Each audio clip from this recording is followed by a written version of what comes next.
안녕하십니까 여러분. 강명대TV 자유조선을 시작하겠습니다. 저는 여러분들께 북한이 붕괴되기 시작했다, 즉 북한이 붕괴되고 있다는 방송을 보여드렸습니다. 그럼 어떻게 북한이 붕괴되고 있는지, 그 붕괴되고 있는 시작이 언제부터인지에 대해서 오늘 좀 말씀드리려고 합니다. 김정은은 15일 당주안의 정치국 확대 회의를 열었습니다. 여기에서 김정은은 또다시 간부들을 숙청하는 듯한 인사 이동이 있은 것 같습니다. 왜냐하면 이번에 사회안전상과 국가보위상 그리고 당정연의 해당 부서들 간부들이 모두 이 숙청의 대상이 되었다고 해도 과언이 아닙니다. 특히 아직 북한의 발표는 나오지 않았지만 사회안전상 김정은으로부터 이용길로 옮겨졌고, 그리고 정경택도 이번에 살아나지 못할 것이라는 뉴스들이 계속해서 나오고 있습니다. 아마 1월 8일 당 제8차 대회 때 정확한 인사 이동한 간부들이 등장할 것 같습니다.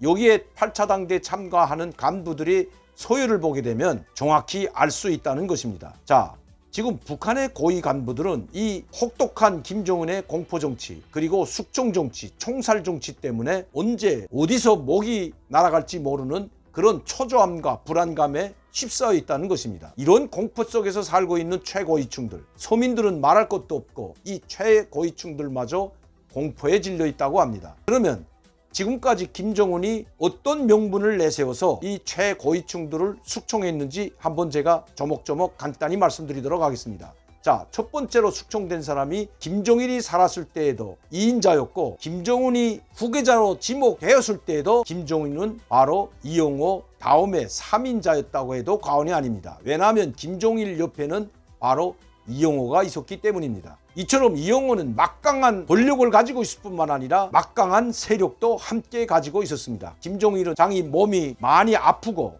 그리고 얼마 살지 못한다는 것을 안 이후부터는 모든 것을 군대에 맡겼고, 그 군대 총수장이었던 이용호 총참모장은 김정일의 모든 권한을 사용했던 것도 사실입니다. 사실 당시 이용호 총참모장은 당주안의 정치국 상무위원이었고 인민군 차수였습니다.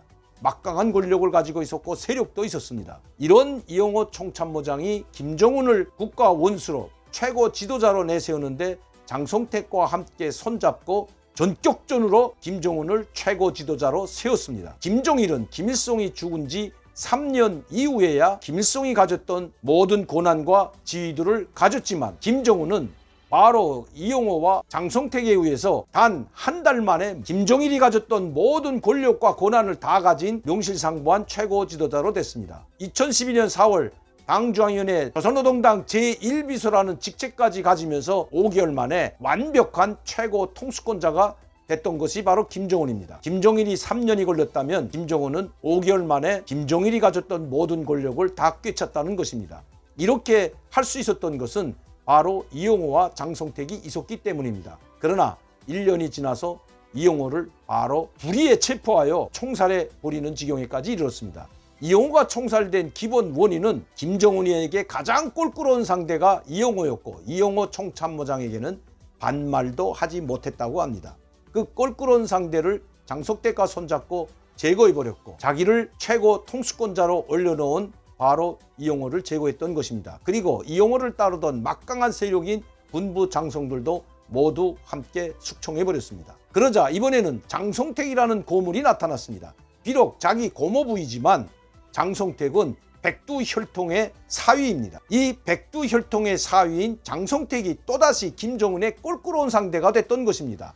자기 지위까지 넘볼 수 있다는 것을 알게 된 김정은은 비록 고모부이지만 고모부도 숙청하지 않으면, 또 총살하지 않으면 안 되었던 것입니다.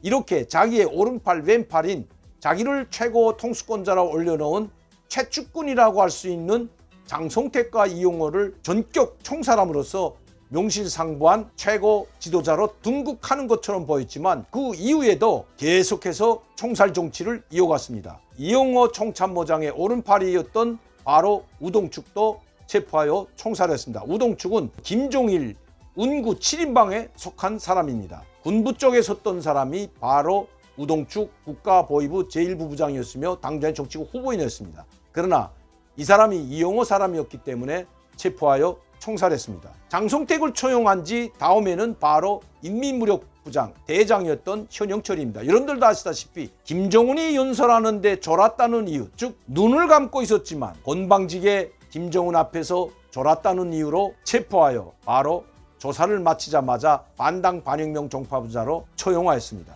막강한 권력을 가졌다고 총살하고, 자기 고모부가 자기에게 위협적인 존재라고 해서 고모부도 총살하고, 인민무력부장 차수는 졸았다고 총살하고, 그 총살의 유형도 가지가지입니다. 최고 존엄이라고 불리는 김정은 앞에서 눈을 감고 졸았다는 그 이유로 조사를 받고 총살당한, 웃어야 할지 울어야 할지 해괴망측한 일이 북한에서 벌어졌던 것입니다. 그 이후에도 많은 사람들이 총살을 당했습니다. 또한 최근에는 김원홍마저, 즉 김정은의 스승이자 멘토라고 할 수 있는 김원홍 국가보위부장까지 체포하여 총살했을 뿐만 아니라 그가 거느리고 있던 국가보위부 국장들 모두 총살해버렸습니다. 김원웅은 인민군 총정치국 조직부국장 당시에 김정일은 당시 김정은이 후계자가 되기 직전에 바로 인민군 총정치국 조직부국장이었던 중장 김원웅에게 김정은을 군부에 대한 교육을 맡겼던 것입니다. 그런데 김원웅 밑에서 군사교육을 받은, 즉 군사교육과 군 관할 통제에 관한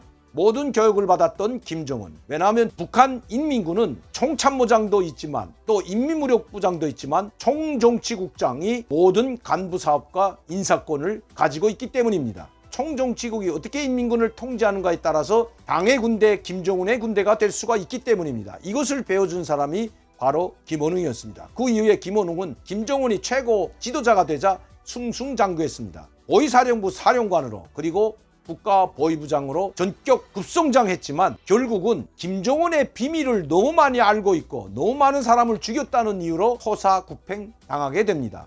즉 김원웅을 전격 체포하여 총살해버렸습니다. 김원웅은 바로 김정은의 비밀을 너무 많이 알고 있다고 해서 처형당한 그 케이스라는 것입니다. 비밀을 많이 알고 있어도 총살하고, 권력이 남용돼도 총살하고, 세력이 있다고 해도 총살하고, 졸아도 총살하고, 세계에 유례없는 공포 정치가 김정은 시대에 계속해서 벌어지고 있다는 것입니다.